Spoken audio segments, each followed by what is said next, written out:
Hey folks, and how are you doing today? Now, welcome to this episode of The Grow Show, where we're going to be talking to the fantastic Mark Northall about his business journey and his relationship with networking. We're going to be talking about the groups that he's been to, what he's learned along the way, and also what it's like actually now running his own network. We're going to share loads of top tips about networking, and we're probably going to answer the main question: what is networking and how can you use it effectively for your business? So I'm going to bring Mark into the stream now. How are you doing, Mark? How you getting on? All good, Gary. Thanks. Good. Long time no see. Good to catch up again. It is. And we'll probably touch on that, but with social media, it feels like, it was only 5 minutes ago since we saw each other, but it has probably been around 3 years, hasn't it? Yeah, sure. I was a bit in the little preamble we did before the show. You were talking about the last time, and I've tried to envisage the last time we actually met in person. It has been such a long time, but with It social must media, you don't notice that thing. No, it must have been a forerun in Solihull or Birmingham at some point in time. But when it was, I have no idea, no idea. But for the people who don't know you, buddy, before we get into the kind of crux of the episode, tell us a little bit about you and how you help people on a day-to-day basis. Yeah, day-to-day stuff is social media management, strategy and coaching. Help people together with my wife and one of my daughters as marknorthall.com Dalban Group. We manage people's accounts. We look after their training needs. We do online training, face-to-face training, as well as working with companies on strategy, potentially those companies who may have a sales team but want to work with someone who is a little bit more knowledgeable in the social media field. It's just something I really enjoy doing. But as again in the preamble when we were talking about this, social media at its best should really be an extension of what you do in person, I feel, as a network. And sure, there's loads of people. Again, I was talking to someone only yesterday who it suddenly occurred to me I'd never met them in the flesh, and it was all done online.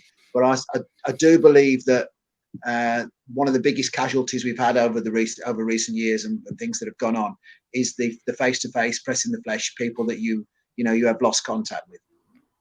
Yeah, no, I agree. And I was at an award ceremony probably about a month or so ago. Actually, two, kind of pretty much in a couple of weeks. And there's people in it. Certainly at one. There was people there that I've spoken to online for probably 2 or 3 times a week, and probably more in some cases during lockdown and before.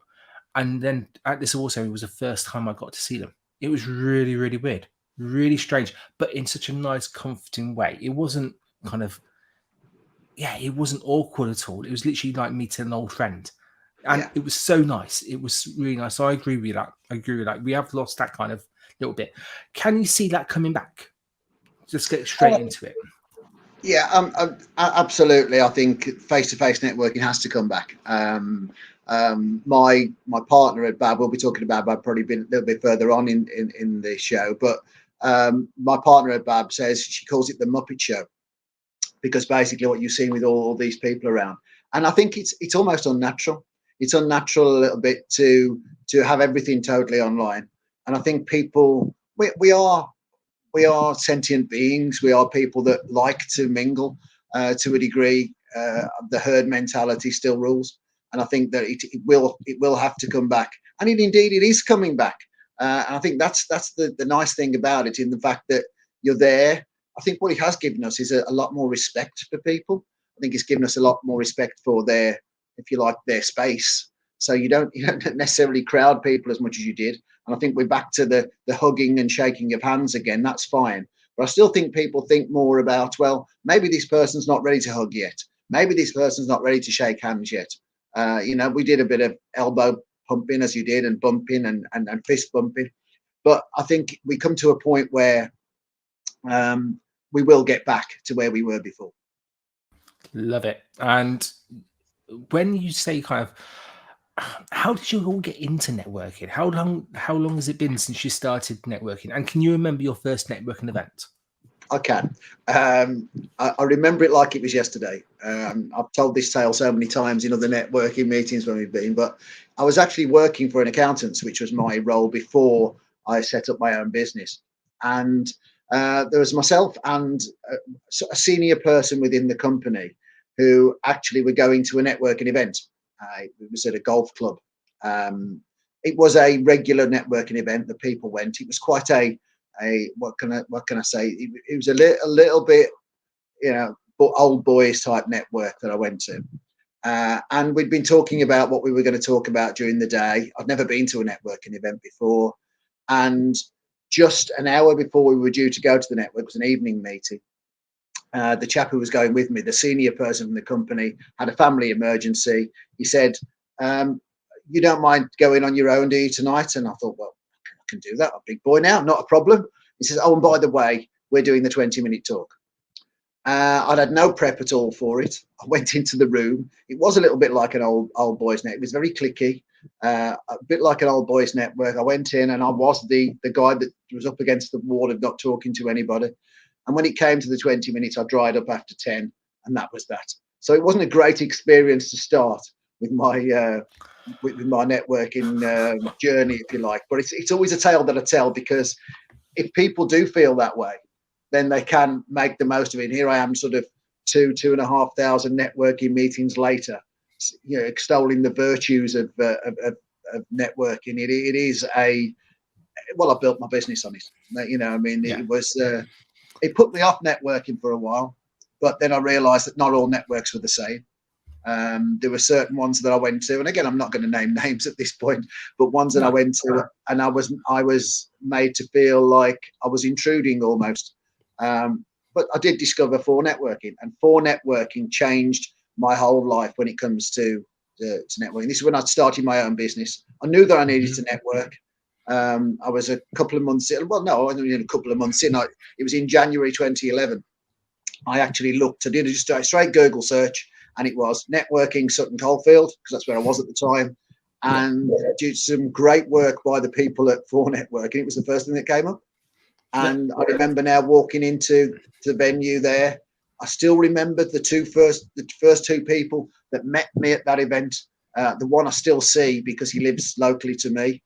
So that's all those years ago. It's 11 years ago, and I remember those people, and that was because they had a great first impression on me. And there are people now. They're still big. Chris Williams, Utility Warehouse, was one of the people. He's still massive in Utility Warehouse. He was the person who signed me up for Utility Warehouse initially, but he was the first person that I had a one-to-one with, and I remember that like it was yesterday.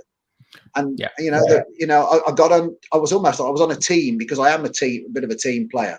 I was on a team within probably 3 months of being a member of For Networking, and before the year was out, I was an area leader. So what made For different to the other networks, as well as their fantastic Google ranking? Because I found For Networking exactly the same. I googled networking in Leamington Spa, they came up. And I went to a meeting. So my route to it was exactly the same as yours. But what made it different compared to the other networks at the time? I think it was the welcoming nature of it all. I think they reflect the owner of the business. It's something that I've always respected about Brad Burton, is the fact that he knows how to network properly, and he learned from mistakes that other people have made, and that, I think, reflects in the way that you get treated. You've always got a welcoming smile. You've always got someone who's prepared to meet you on the car park. I mean, a renowned networker, Stephen Thomas. There we go. Cling. There's a name drop. Who actually I count amongst my friends now, said about the first time he ever went networking. And I think we learn from our mistakes, and certainly on the management side of For Networking, when I was involved in the Midlands, I tried to make sure that I never had the same experience as that golf club. I was always meeting people on car parks, didn't wait for them to come into the meeting sometimes. And even if I did, I made sure there was somebody there to welcome them, and then take them over and introduce them to people within the group. It was always more welcoming, and a little less rigid, I think, than some of the networks, maybe the Chambers and at the time BNI, because I think that as they have learned almost to plagiarize, if you like. That's a strong word. Some of the stuff that For Networking did back in the day, and they've actually changed and they've softened their attitude. I think that has definitely helped when it's come to attracting people who might be of a nervous nature. Yeah, no, I get it, and I can remember the I went to 3 networking meetings in the same week, and so they all kind of in my mind now mushed together. But one was a full networking event, which I got greeted by Claire McTurnan, who I talk to still to this day. And, same with, Stephen Thomas, welcome me and all that kind of stuff. And Steph, I know he's been on this show a couple of times. He's such a good lad. Got a lot of time for him. I deviate, but that was for networking. I also went to another network. It was a business over breakfast network, which was so a Bob Club one years ago. I don't know if they're still going actually, but went to one of those. And I also went to an open networking meeting, which was literally a 2-hour free event where we just all met. And out of all of them, the for networking I felt most comfortable at, because they did welcome me, they did have the processes. And hell, I wasn't a natural networker to start off with. I was working at a storage firm at the time.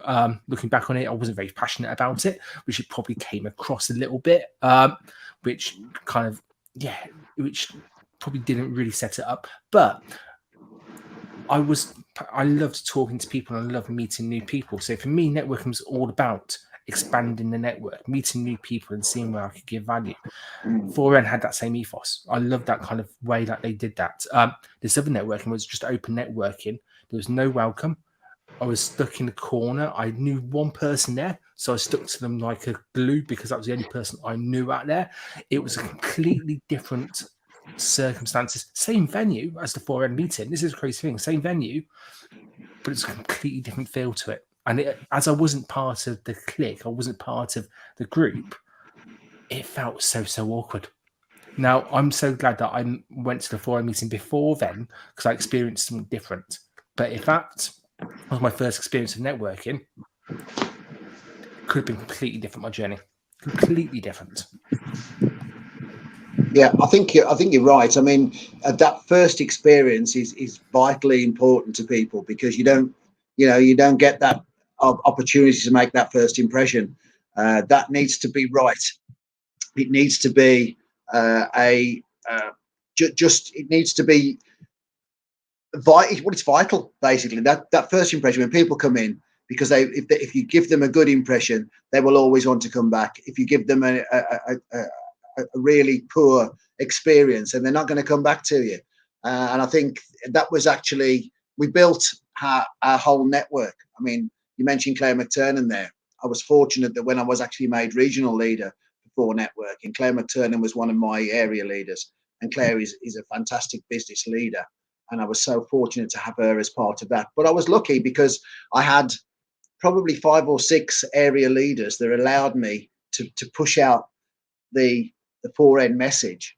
I mean, at our height, we had 26 groups within the Midlands region, which ran twice monthly across, anywhere from Shrewsbury across to your neck of the woods down in sort of Leamington Spa, Kenilworth, Stratford, and around there, and up as far north as Stafford and down as far south as Worcester. So we got a massive area to cover.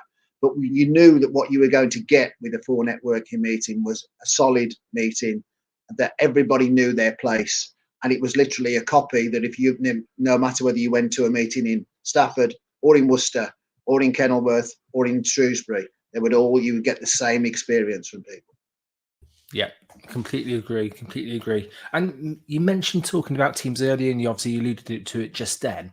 Now, most kind of networks have got teams that you can join, and do you want to just kind of talk about the importance of joining the team, because you're a part of a team, as you said, for years, and you went to regional leader, which is pretty much the highest you can go on that level, bar directors, wasn't it? If I stand, Yeah. Please correct me if I'm wrong.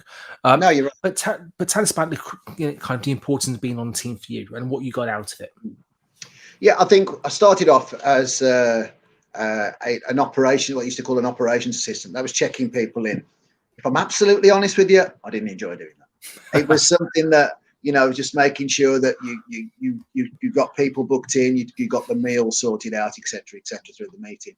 But the one thing it did give you was you had a list of the people that were coming to the meeting. Other people that were coming in, new people, they didn't know who was coming, but you knew the day before. So if you were clever, because the one thing about the 4N structure was the 3 1-to-1s you could book within the meeting. If I wanted to say, if I knew that you were coming to a meeting at Leamington Spa, and I was the ops assistant, and I wanted to talk to you about storage, let's say, going back to a previous life. I knew that you were coming in there to that, so I could have one of my cards ready with a 1-to-1, and as soon as you came through the door, bang, you was in. So that was what I saw as the big advantage with being there. And I had the same advantage when I was an area leader too, because then I could look at sort of all my groups. I had 4 groups maybe as an area leader. I went to as high as 7, but that's just another story. But basically, you'd be able to see who was coming to the meetings. So you'd have that advantage. But not just that, you'd be the first person that a lot of people would see. So, and having that first impression, you were the person, and you thought, this is an interesting person we've got here. I think I'll have a 1-to-1, or I'll make sure that they have the right experience by meeting the right people for 1-to-1s. Because I think, we've all been stuck without sort of wishing to cast aspersions on people, with having to be stuck with the person that you don't want to be with on a 1-to-1. Somebody who has come maybe reluctantly by their employer, and they don't really want to be there, so they're not coming over in that way. I think if you're stuck with those, then you almost had the carte blanche to avoid that type of person. But you also had a responsibility to make sure that person came out of themselves by having the right 1-to-1 with someone who may have a synergy with what they do. So although the responsibility was there, and the other thing was, you've alluded to it, the fact that it gave you the persona out there, if you like. People came along and people knew for networking, people knew Mark Northall, people knew Claire McTurnan, people within for networking, and they knew that if they went to a meeting, they could get a 1-to-1 with you because you were on the team. They could see you were visible, you were on everything that was online. So being on a team was key to me sort of growing on there, and to do it for so long. I think I was an area leader for 12 months, which went a little bit mad. I think we had some meetings, we had 60 odd people there, which was probably too big for a 4N meeting. The launch we had for Coventry lunch, I think it was the biggest one we ever had. And I think we had 72 people at that one.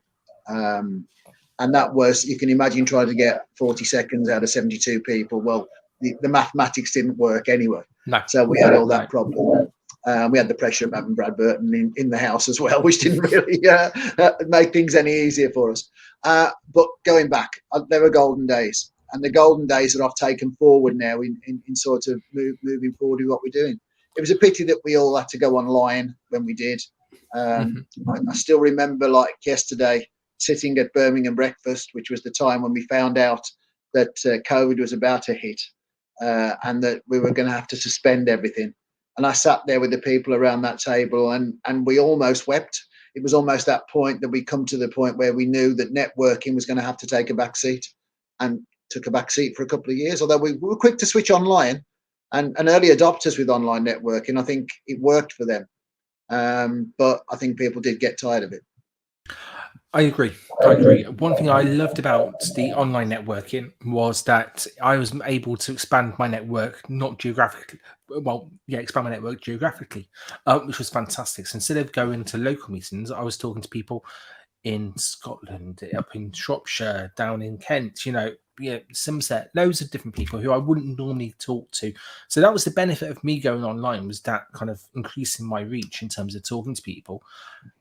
But it did mean that when I started to network locally again afterwards, it was quite strange, because there was the old faces which I knew before, but there's so many people who have launched businesses over the last couple of years. There's so many people who haven't been to networking, didn't do networking before COVID, but started now. And it's almost like there's two different camps when you go into a networking event now, or an event now: the old faces and the people who have just started. And that's quite a strange mix. It's an exciting mix because you get to talk to loads of new different people, but it is very much a strange kind of circumstances we're in. And I suppose that takes us up to Bab, and about your network that you founded with Sue Roberts. So let's talk about Bab a little bit, and where the idea first of all came from, and what is it? Yeah, I mean, I think we'd been talking about doing something of our own for a while, Sue and myself.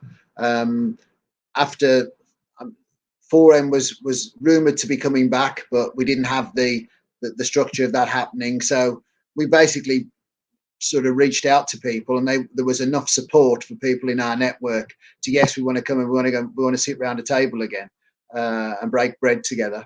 And we started off doing one monthly meeting, which was at a venue that we knew near Nuneaton in Bulkington, which basically is a little village near Nuneaton, and a great venue that we knew from our 4 networking days. And we went in there, and we had probably, I think we had about 22 at the first meeting, which was good. We're now maintaining that sort of level between 15 and 20 coming to meetings. And we went fortnightly with that meeting. And then we launched something a little bit different, which was a brunch where we went from 10 to 12. And that has been incredibly popular with people who have school runs, things like that. And that's at a different venue, one we hadn't used before, one in Atherstone called the Red Lion. So we now run that monthly, and we run the other one fortnightly. So we don't clash. We have these probably 4 weekly within the brunch scenario, and we're looking to launch another one in September. We've got people that are coming to us and saying, yeah, we'd love to come to your meetings, but they're a little bit too far from where we are. So by popular demand, and it genuinely is by popular demand, I think we will be round about the Solihull, Birmingham sort of area. Probably not Birmingham Central because of what's actually happened, ironically, with the congestion charge there, and people sort of going in there and sort of not wanting to pay that. So we'll probably end up on the outskirts of Birmingham, but it is something that we'd like to grow. There's no membership. We decided that, although probably the smart way would have been to charge the membership and then sort of got people involved, we found people have stayed loyal just by paying a pay-as-you-go fee. And that's what we've done. We've not laid out a lot of money on doing it. We've invested a lot of time in doing it. But I think it's something that is working. We're having regulars. We're having people doing business. I mean, at the last meeting, we had someone, passing thousands of pounds worth of business, and that was from little acorns basically, and that was fantastic for us to see. And it's lovely when people come back, and some of the testimonials we've got on Google, on our website, on social media out there, you'll see that that people are enjoying the situation. We've taken the best of some of the networks that I do attend now. I'm still a BNI member, have been for 3 years. 4N obviously has a big impact on it. Some of the stuff that I was taught by Brad Burton, you can see. You would, if you went to a bad meeting, you would see the influence that 4 networking has had on the meetings. And you know what? I'm not the only one doing this, by the way. I'm aware of other people who have gone on from 4 networking to do their own independent networking groups. And there's a thriving one in Bristol. And some of the names down there are just synonymous with 4 networking. And I'll never decry 4 networking. I hear Brad's voice a lot when some of the things are going wrong in meetings, and I'm going, no, don't do it that way, don't do it that way. And it has been a huge influence. 9 years as regional leader at 4 networking, I was always going to take some of the stuff that I'd learned there and put it onto BAB too. So we've taken the best of networks that we've been to. I'm still a member of independent networks, because the one thing about network is networkers network. So you're going out, you're at other networking events. That's where you're going to find people who might want to come to your networking event. And, everyone's welcome. There's no one seat policy. And I think that was the one thing that 4 networking was always proud about, that it was never just a one seat policy. I've met people who do what I do, and it's enabled us to pitch for bigger pieces of work than it would have done had I have just been a single seat network. Nice. And it's your experiences during your networking journey, it's all going to culminate into what you're doing now, because you're right, networkers network, and that is such a key kind of phrase. And I know when I think I already had a network Leamington Hour Network before I started 4N. It was only a couple of months in, and we only had one meeting before I joined 4N. But I can remember even at that stage thinking, do you know what? If this meeting I'm going to 4N meeting, the processes behind it is fantastic, absolutely fantastic. And you're bound to kind of leak different stuff into it because it gets into you. I was part of a team for 4N for 6 years. I was the meter and greeter because I loved it. I was the first person people saw when they came to the meeting. For me, you couldn't really kind of get much better than that until you're the person leading a meeting. Then they get to see all the way through the meeting, or that you're the person talking at the 20-minute slot, which we haven't even touched upon. But there's so many depths and that kind of stuff which you can kind of talk about. You spoke about one earlier, but there's so many different roles you can play. It all becomes you. So naturally, you're going to take the best bits of each of them and go from there. Now, if I was going to a BAB meeting, what kind of format would it be? Is it, you say it's a 2-hour meeting? The budget is from 12 till 2, 10 till 12. But what happens in that 2 hours? Yeah, the breakfasts are 8 till 10. The brunch is 10 till 12. It's the same structure for both. We'll be open. It'll be an open networking session to start with. Then we'll have an education slot, which I think is something that was never in a 4M meeting, but I've taken, if you like, from a BNI meeting. We'll have 10 minutes of networking education to a degree, telling people about networking and how they can get the most from it.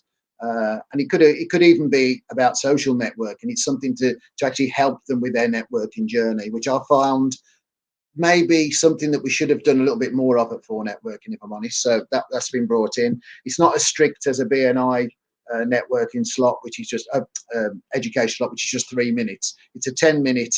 This is how you can help your networking journey. So that's good. Then we'll go into all the time that's going on. People have got the food and whatever. Then we'll do a 60-second pitch where we go around the table and people can see just tell people what they're doing, be as salesy as you like. And then we'll go to we'll have a break and we'll set up some one-to-one meetings where people can exchange cards to sort out their networking meetings, which will take place between the last half an hour of a meeting, whether that's 9:30 till 10 or 11:30 till 12, where people can actually have those 10-minute meetings where they will see whether there's a synergy between them or not. And it saves you spending an hour at their office and really finding out that both of you don't really want to work with one another, but you're too polite to say. But in between that, from 9 till 9:05 till about 9:25, we'll have a 20-minute spotlight spot where you can actually sell from your business, which is where, again, it differs from a 4 networking meeting. You can tell people what your business does, how people can buy from you, help people to buy from you, because I think sometimes having that helping people to buy attitude rather than trying to sell at them is the best way to go with that. And we aim to be finished. And again, finding this, going back to the Brad Burton sort of banging the drum, we aim to be finished on time because people have got days to get on with. They'll have after 10 o'clock meetings on their breakfast. They'll have afternoon meetings or maybe, childcare issues in the afternoon. We finish by 12 or we finish by 10. So having those, it is 2 hours, but it is just 2 hours too. Brilliant. And it sounds actually, as you said, you're bringing all the bits in, which is fantastic. Yeah. And if people wanted to find more info I'll put these links into the description. So wherever you're watching or listening, check out the description and you'll be able to click on it straight away. But Mark, where would people be able to find more information about about the future events happening? We're on all social medias, as you may expect, on Instagram, on Facebook, we're on LinkedIn. You can go to our website, which is babnetworking.co.uk. And it will tell you all you need to know there about, a little bit about Sue and myself and how you can book onto the meetings. Lovely. And I can't let you go without sharing some top tips of networking, if that's okay. So in literally about a minute or two, what would be your kind of top 3 tips for anybody going to a networking event? Yeah, I think the main thing to bear in mind when you go to a networking event is nobody is there to buy. Nobody comes to a networking meeting thinking, I want to spend some money today. So a little bit like I said in the 20-minute slot that we do at BAB, you have to help people to buy rather than try to sell at them. Again, that's something that's probably come from years of having Brad Burton saying, don't be salesy, don't go out there selling at people. People will gravitate towards you. When you have your meetings with them, listen to what they've got to say. You've got to, you've got two ears, one mouth. And how many times have we heard this? You use them in that ratio. Listen to what people have got to say. Listen for their problems that you can help them with. And do you know what? Connect people. People will always think of you if you connect them to the right people. They might not even buy from you today, next week, next month, or even next year. The longest burn that I've had is 10 years. I had 10 years from when I met someone at a networking event to actually when they came along and they booked, I think it was, 11 videos at £150 each. So that was a slow burn, but ultimately it happened. And that was because I'd connected them at their first ever meeting to somebody who built their website.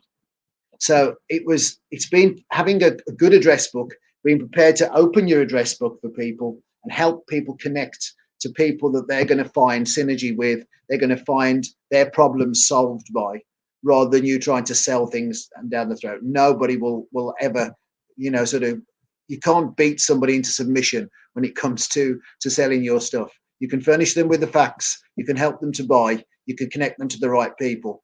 And that I would suggest is the best way to go forward with networking. Don't go selling to people. Mark, I couldn't have. That's perfect. Absolutely perfect. And what a way to end this podcast and video. I just want to say at this point, thank you, Mark, for everything that you've done.